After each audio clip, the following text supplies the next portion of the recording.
In this video, we'll be looking at the Basic Properties tab, and we'll be focusing on the work area and how the properties affect the work area.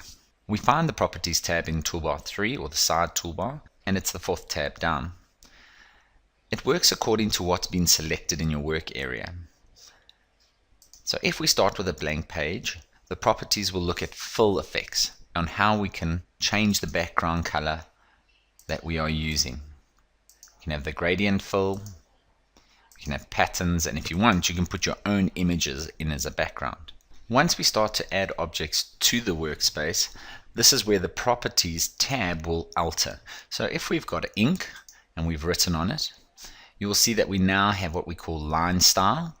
We can change the color, the thickness, and the type of line that we use for that. Once we start to add objects to the work area,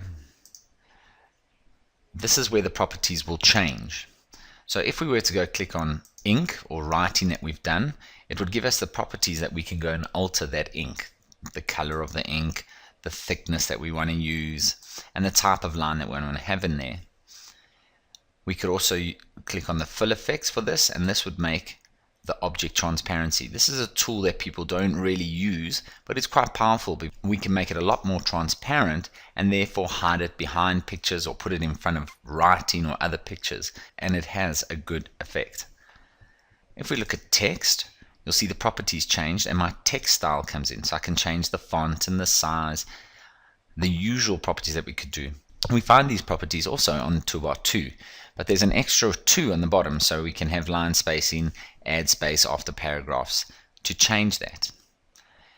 Here I have an image, and with this image it changes again, the fill effects for transparency, but object animation. So this one I'm allowing to fade in over and over and over. The animations we can use on most of our objects, so we can fade in, fade out, and we use those for hide and reveals. You can flip around its axis, fly and fly, shrink and grow, and spin.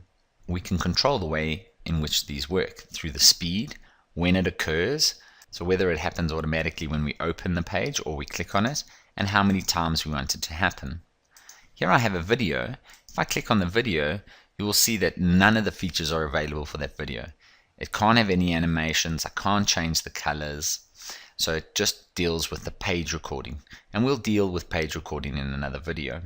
Just to recap, depending on what we put on to our work area will depend what properties we can change. Now if we wanted to write or change text before we even started, we'd use Toolbar 2. We go along to use the Properties tab to generally change it after we've created it. Thank you for watching this video, brought to you by the Technology Training Academy.